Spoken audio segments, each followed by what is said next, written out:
Good afternoon, guys. Gazkull Thracker. Not been posting in a while, but good reasons. Just been getting on with stuff like college.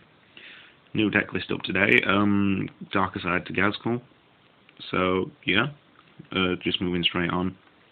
Theme of the deck: Dark Arm Dragon Control. Well, just control in general, as you'll see. I'm just going to go in quantities of monsters, then quantities of spells, quantities of traps, and got me side deck, which I'm going to be using with it. Hopefully, yeah.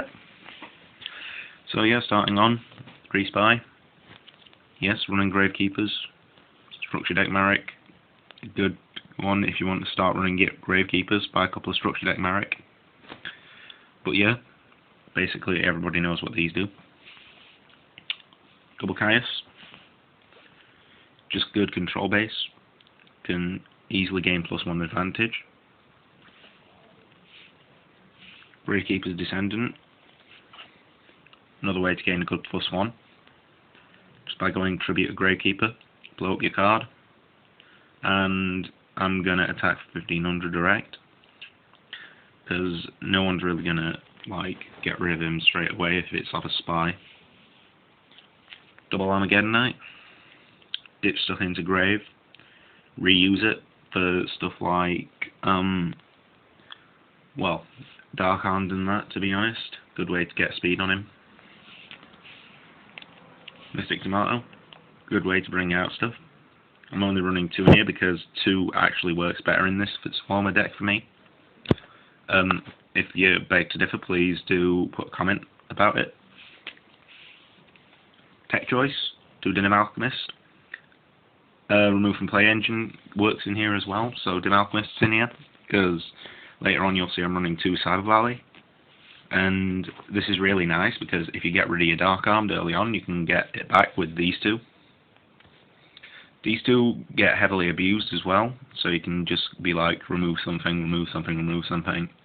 It's been destroyed, get 1 back, stuff like that, gains +1s, as well as thinning your deck. Double Gravekeeper Guard. Just something else to work with Spy. It's also nice to get on its own, just so you can set it, then it gets flipped by an attack or something, or you flip it, kill off an opponent's monster back to hand. Double Valley, as I've already mentioned, it's a good card. Main effect that gets used is the put on top of the deck effect, and because you can just go remove this from play and card in hand, get 1 card back. So it's also that's a nice thing to do. Get your Gravekeepers back. Dark Armed, the main focus of the deck. Everybody knows what it does. So yeah, basically good card in the deck. Goes. Drop it. Do anything with it. Get sent to grave with Armageddonite. Bring it back for a 2/7 beat stick. Sangan. Search out most of the deck. As you can note, it'll search out almost everything in the deck. Last, monster-wise, Tragodia, the only card which can't be searched. It can be ditched with Armageddonite, can be brought back with stuff like Dim Alchemist, but that's about it. That was 21 monsters. If I remember correctly, it's 12 spells? Yeah, it's 12 spells, so moving on. Double Gold Top. Gives the deck a bit of speed and edge, because you can search out the cards that you need for the right time for 2 turns. Most often than not, if you don't get Dark Armed first hand, you're going to search out your Dark Armed with these 2. Which is handy because you can go search Dark Armed with Gold Sark, and if you've got a Dimensional Alchemist on the field, you can just summon a pointless Dark, use TC, get destroyed, get it back, get your Dark Armed back to hand straight away.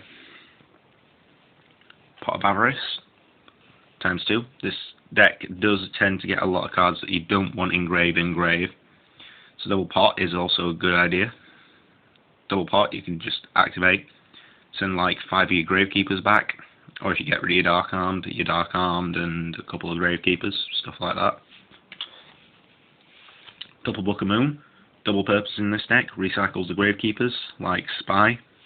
So say you got a second Spy, use 1 Book of Moon, recycle that Spy, flip it, get a Descendant, use Descendant, distribute both Spies, destroy.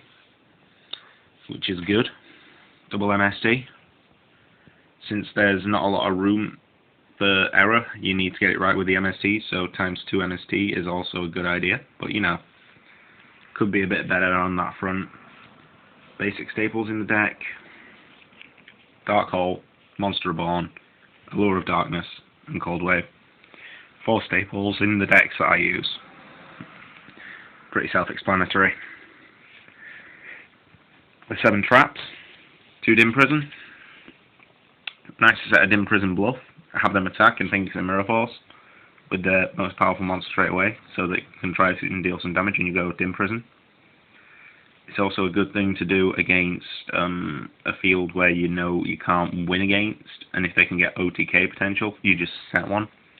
They usually do attack with their most powerful first, so you can just go Dim Prison. 2 T-Rolls. T-Rolls do save you quite a lot, so that's why there's 2. Even if they get MST'd, you can just form a Chain Link and go Chain Threatening Roar. Simple card to explain there. Staples: Mirror Force, Torrential Tribute, Call the Haunted.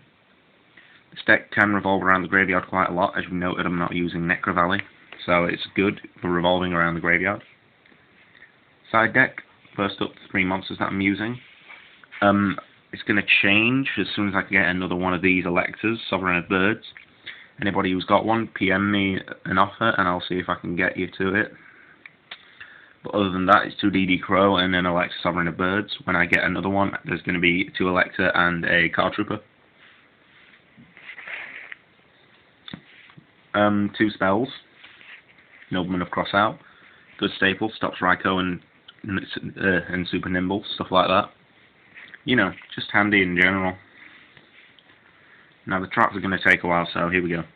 2 Light Imprisoning Mirror. As you've noted already, there's like 4 light monsters which you can just side out easily. The deck doesn't entirely revolve around them. It's nice to be able to use them, but it's not necessary.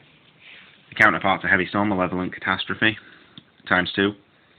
It's good to have in, because you can just go, oh, you're attacking and you've got a full field of back row, Malevolent Catastrophe. Good game. If they had like their Mirror Force and everything set down. Double Crevice. It's always nice to have in case you come up against a dedicated like light, dark, fire, just stuff like that. Tech choice for me, Double Bottomless. I'm running it side just in case I come up against something that can utilize stronger monsters earlier on. So Double Bottomless could be easily sided in. Solemn Judgment. Another good card, but it's sided in just for the sheer fact that it can be unreliable sometimes and can tend to get sided out when you're making decisions. And finally, Karma Cut. Karma Cut, good tech choice. Karma Cut, you just go activating Karma Cut, select your face up monster. Oh look, it was your Machina Fortress, and you're removing from play all your other Machina Fortresses that are in grave. So yeah, that's the deck as it is, guys. Hope you enjoyed it. I'll try and get more videos up in the future. Thanks for watching. Rate, subscribe, you know, comment, whatever. Cheers and thanks. Bye.